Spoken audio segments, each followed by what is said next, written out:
Élu, tu n'es plus celui que tu étais et ça leur fait peur. Il arrive dans la vie d'un homme un instant si silencieux qu'il ne laisse aucune trace visible, aucune empreinte mesurable, mais qui pourtant réoriente tout son destin. Cet instant ressemble à un frémissement dans l'air, à un souffle imperceptible, à un simple battement dans l'invisible. La plupart des hommes passent à côté, absorbés par le tumulte de leur journée, enfermés dans les habitudes qui les tiennent captifs depuis des années. Mais pour certains, très rares, cet instant devient le point de bascule, le moment où l'âme se décale subtilement, comme attirée par une lumière que les yeux ne voient pas. Tu ne peux pas dire quand c'est arrivé pour toi. Il n'y a aucune date, aucun événement précis, aucune rupture extérieure spectaculaire. Rien qui ressemble à ces scènes dramatiques que l'on met dans les films pour représenter un changement de vie. Rien de spectaculaire. Rien de visible. Et pourtant, quelque chose en toi a glissé, doucement, presque tendrement, comme une plume emportée par un souffle très ancien. Gigi Benitez disait souvent, « Le divin ne fait jamais de bruit lorsqu'il change le destin d'un homme, seuls les anges s'en souviennent. » Cette phrase, tu l'as peut-être déjà lue. Mais aujourd'hui, elle te parle autrement. Comme si elle portait ton nom. Comme si elle était écrite pour toi. Parce que ce changement, celui qui te traverse, celui que tu n'arrives pas à expliquer, n'est pas venu de toi. Tu ne l'as pas cherché. Tu ne l'as pas provoqué. Tu n'as pas médité pendant 40 jours dans un désert pour atteindre cet état. C'est venu sans prévenir, comme un message glissé sous la porte de ton âme pendant que tu ne regardais pas. Ceux qui t'entourent l'ont senti avant toi. Ils ont remarqué ton silence différent, ton regard posé autrement, ta manière de parler qui semble venir d'un endroit plus profond, comme si tes paroles étaient lestées d'une sagesse que tu ne te rappelles pas avoir apprise. Ce n'est pas ton apparence qui a changé, mais ton rayonnement. Ton aura. Ta vibration intérieure. Les anciens sages disaient que l'homme transformé ne brille pas comme une torche mais comme une braise. De l'extérieur, c'est presque discret, mais ceux qui s'approchent sentent la chaleur. Et cette chaleur dérange ceux qui vivent dans le froid de l'ombre. Ce que tu vis n'est pas une crise. Ce n'est pas une fatigue. Ce n'est pas une fragilité émotionnelle. C'est une mutation spirituelle. Une transformation silencieuse, mais réelle, irréversible. Tu n'es plus celui qui portait les blessures comme des chaînes. Tu n'es plus celui qui courait après l'approbation du monde. Tu n'es plus celui qui comprenait Dieu avec la tête mais vivait loin de lui avec le cœur. Il y a longtemps, tu as cru que tes cicatrices t'avaient affaibli. Pourtant, ce sont elles qui ont ouvert tes portes intérieures. C'est à travers elles que la lumière est entrée. Tu as traversé des choses qui auraient pu te détruire. Certains moments de ta vie étaient si sombres que tu ne voyais même plus ton propre reflet. Des nuits longues où tu t'es demandé si quelqu'un se souciait de toi, où tu t'es demandé pourquoi tu devais porter autant de poids. Et dans ces nuits, celles que personne n'a jamais su que tu vivais, quelque chose s'est mis à luire en toi. Une clarté discrète, un appel, un murmure venu du ciel. Tu pensais traverser le noir. Mais en vérité, c'est le noir qui te traversait, et te sculptait. Il y a des batailles que tu n'as jamais racontées à personne. Des combats intérieurs qui ont failli t'arracher au monde. Des pensées qui t'ont effleuré comme des ombres, des tentations de tout abandonner, des murs invisibles qui t'ont isolé même au milieu de la foule. Et pourtant, tu as continué. Sans savoir que dans l'invisible, ton endurance traçait un sceau sur ton front. Il existe un passage dans les anciens écrits apocryphes qui dit « Et les anges reconnaissent ceux qui portent la marque du combat silencieux. Car la lumière née dans la souffrance ne s'éteint jamais. » Et toi, tu portes cette marque. Tu ne la vois pas, mais elle est là. Elle irradie doucement, elle interpelle, elle révèle. Aujourd'hui, tu sembles différent. Tu ne veux impressionner personne, tu ne cherches pas à prouver quoi que ce soit, mais paradoxalement, tu fais peur. Pas peur comme on craint un danger. Peur comme on craint ce que l'on ne comprend pas. Tu fais peur parce que tu ne réagis plus comme avant. Tu fais peur parce que ce qui t'atteignait hier glisse maintenant sur toi comme l'eau sur une pierre. Tu fais peur parce que tu ne te justifies plus, tu ne mendis plus l'amour, tu ne cherches plus à te fondre dans les attentes des autres. Tu es devenu quelqu'un qui avance avec une assurance qui dépasse la logique humaine. Tu t'es déplacé d'un monde intérieur à un autre. La Bible murmure. Celui qui est en vous est plus grand que celui qui est dans le monde. 1 Jean 4, 4. Certains lisent ce verset comme on lit une poésie. Mais toi, tu commences à en ressentir la substance, à expérimenter ce que cela signifie réellement.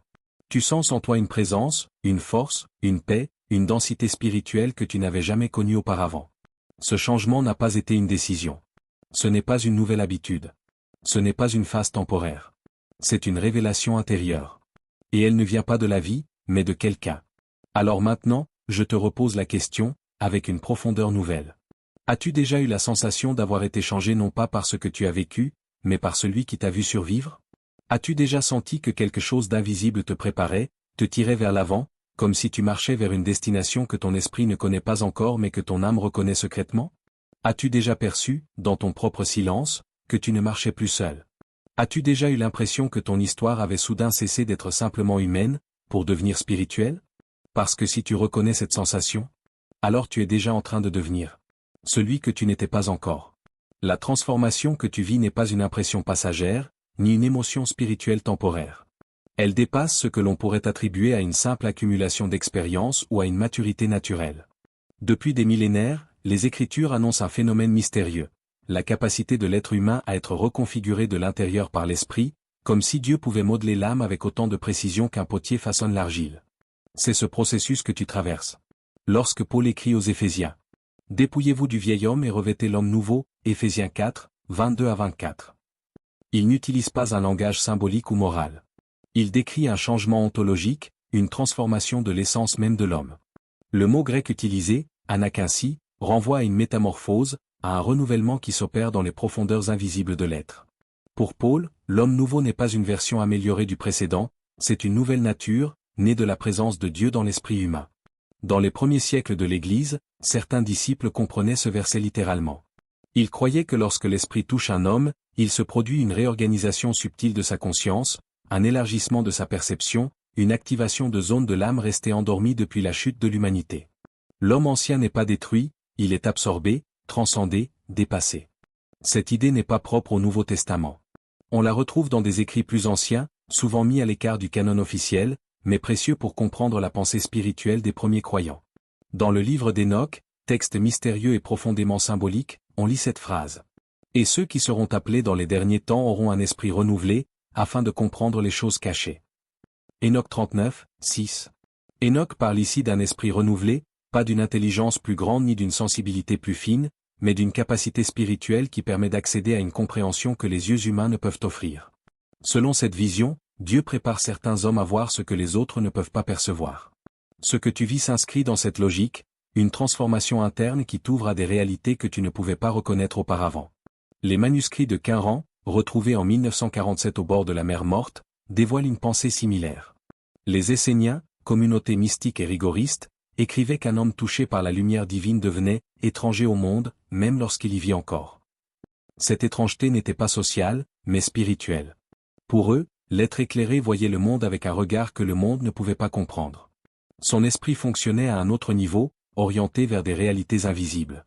L'expression « étranger au monde » ne signifie pas rejet de l'humanité, mais transformation intérieure telle que la réalité terrestre ne suffit plus à expliquer la complexité de l'âme.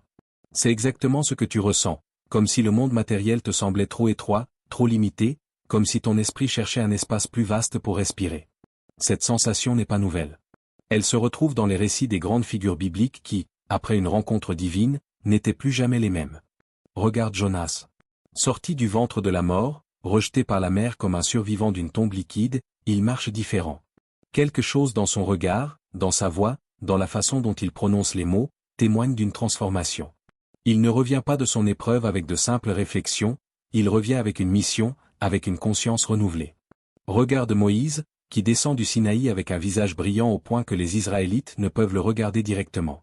La lumière n'est pas symbolique, elle est réelle, tangible, dérangeante. La rencontre avec Dieu a modifié non seulement sa perception, mais aussi son apparence. Ce que les hommes craignaient n'était pas Moïse, mais ce que Moïse était devenu. Regarde Paul sur la route de Damas. Il part pour persécuter des hommes. Il revient comme un prophète.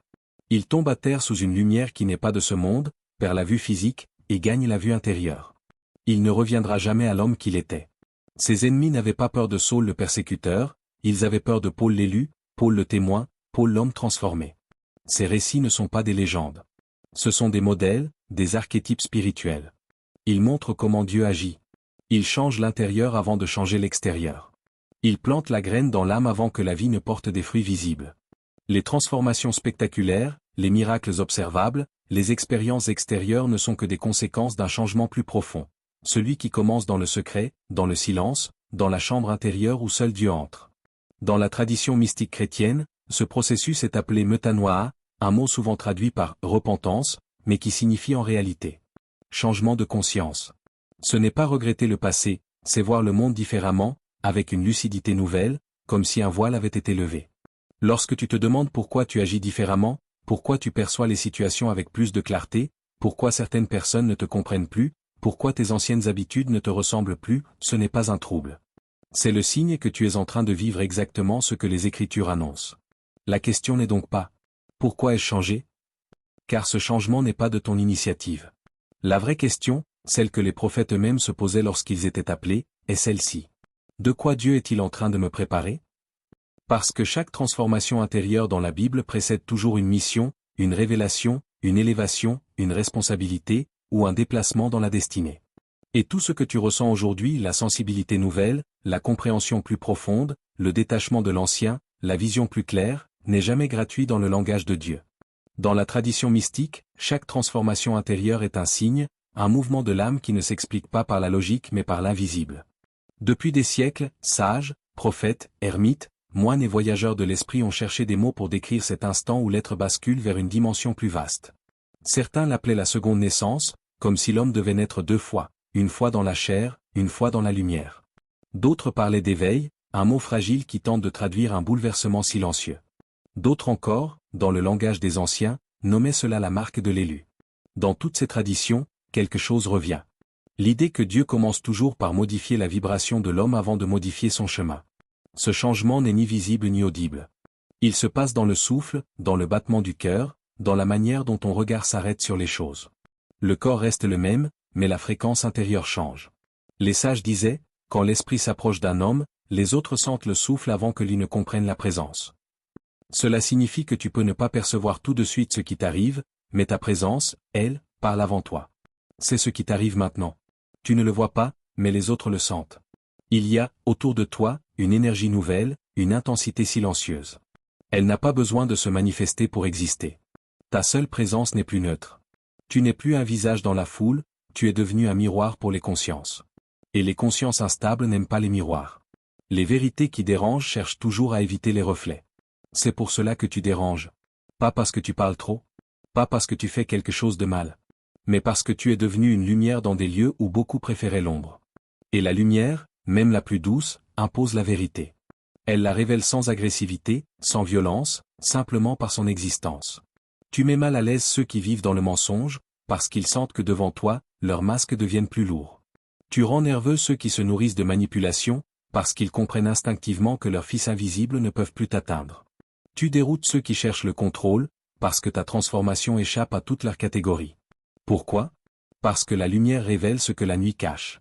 C'est une loi spirituelle, ancienne comme le monde, plus ancienne encore que les premiers temples. La lumière ne juge pas, mais elle expose. La lumière ne condamne pas, mais elle dévoile. La lumière ne poursuit personne, mais elle éclaire. Et toi, sans le vouloir, tu es devenu cette lampe dans un corridor sombre. Tu n'as jamais demandé à être lumière. Tu n'as jamais cherché à éclairer ou à déranger. Mais l'âme transformée ne peut pas s'éteindre.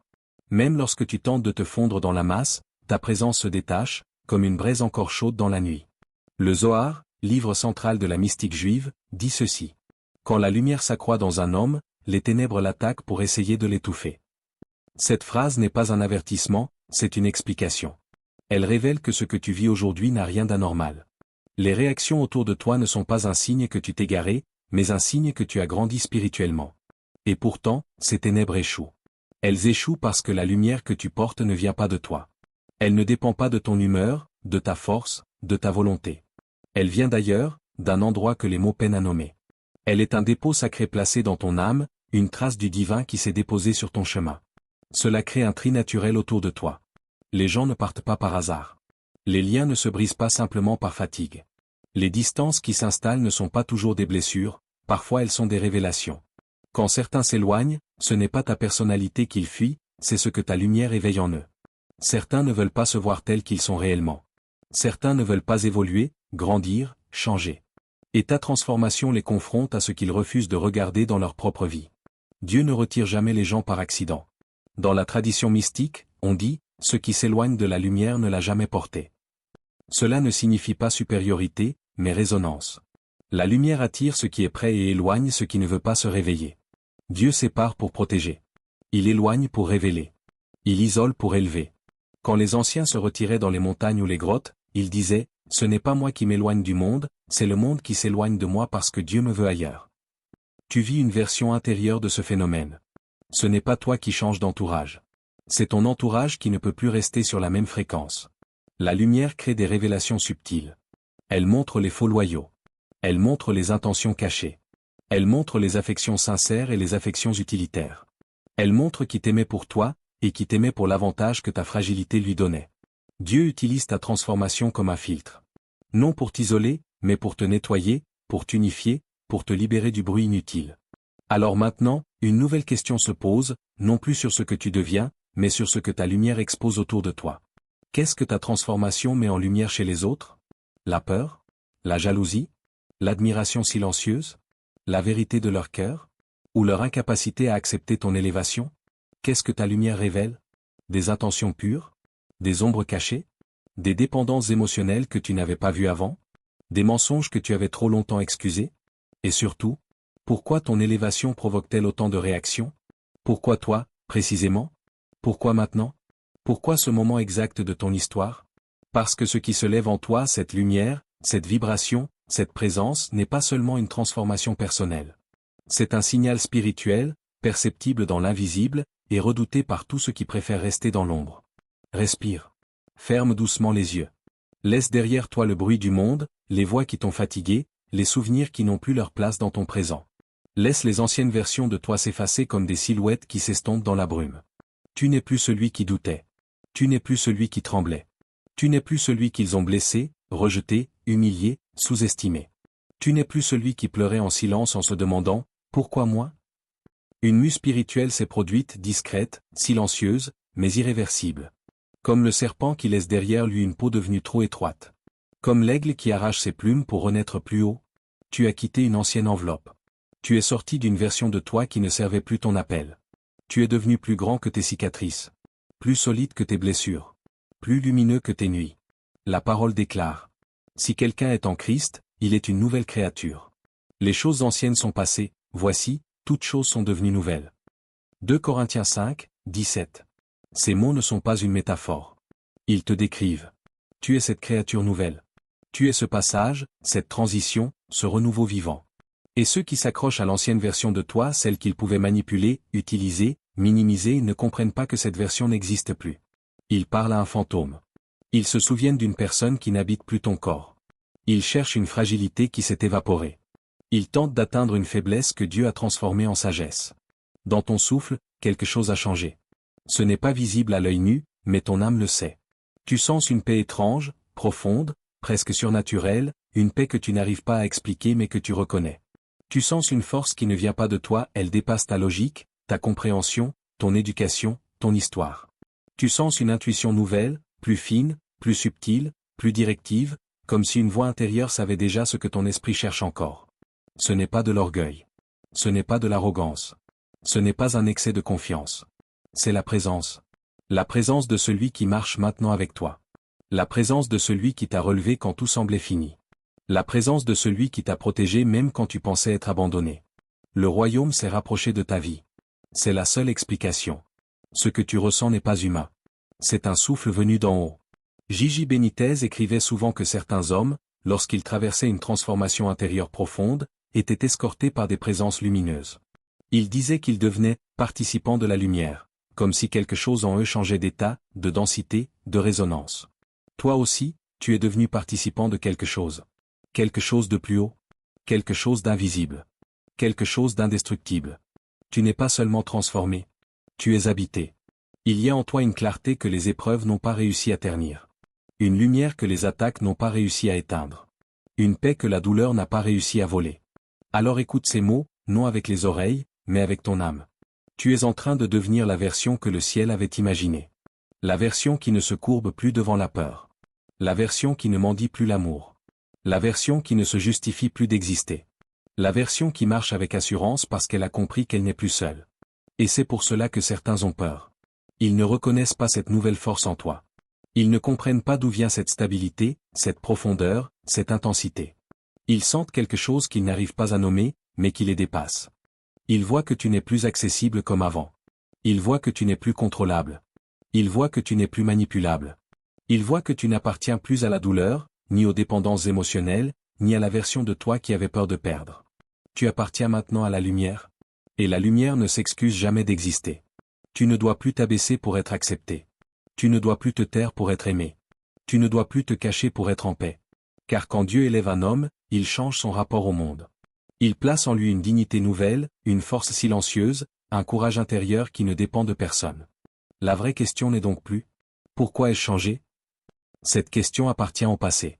Elle est inutile. Elle te tire vers une version de toi qui n'est plus vivante. La vraie question est désormais « Que vais-je faire maintenant que Dieu m'a réveillé ?» Que vas-tu faire de cette nouvelle paix? De cette nouvelle vision? De cette nouvelle conscience? De cette nouvelle sensibilité spirituelle? Car ce qui a commencé en toi n'est pas une émotion. Ce n'est pas une motivation passagère. Ce n'est pas une phase. C'est un appel. Un vrai. Un profond. Un irréversible. Et la réponse? Celle que tu cherches. Celle qui t'échappe. Celle que tu ressens sans la comprendre. Est déjà en train de naître dans ton âme. Tu ne l'entends pas encore pleinement, mais elle monte. Elle prend forme. Elle s'allume comme un foyer intérieur. Tu n'es pas à la fin de ton histoire. Tu es au début de ta véritable élévation. Abonne-toi à la chaîne, partage la vidéo et marque j'aime.